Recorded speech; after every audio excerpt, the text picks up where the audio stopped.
السلام عليكم ورحمة الله وبركاته أصحابتي قالقة كسو دوادا مانتي إيو موضوع كله فضلن هدان ugu cusub tahay subscribe inoo dhex channelka share to comment like wax ba idin kama gadan dhacso kale ku si maanta waxaan ka hadli doonaa faa'iidada ay u leedahay yaanyada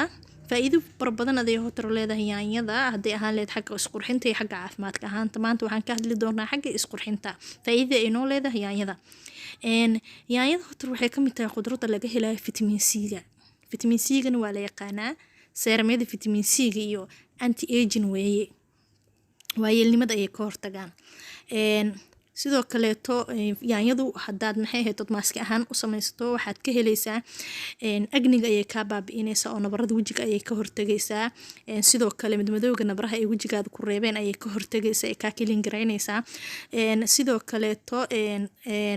sun screen waaye qoraxda ayay ka difaacaysaa yaanyada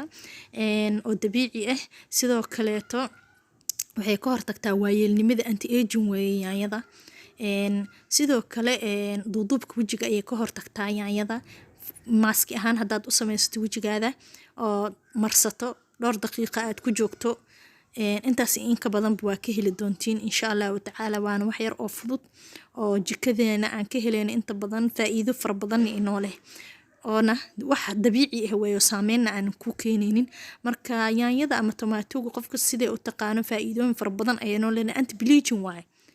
natural ahaan ayay wajigaada maasha allah iyo jirkaadaba haddaad marsato kuugu cadeynaysaa oo bleaching weeye oo ku iftiiminaysaa wajigaada adigoo midabkaada yahay mid qurux badan saameyn kugu reebeynin sidoo kalena waa sun screen-ka oo qoraxda ayay ka difaacaysaa qofta qoraxda ku shaqeyso oo kale waa waxyaabo aad u anfacayo oo kaleeto yaanyada sidoo kale insha Allah waa ka hadli doonaa xagga caafimaad ahaantana cashirkeena soo socda insha Allah aad baa u mahadsantihiin ka bogasho wacan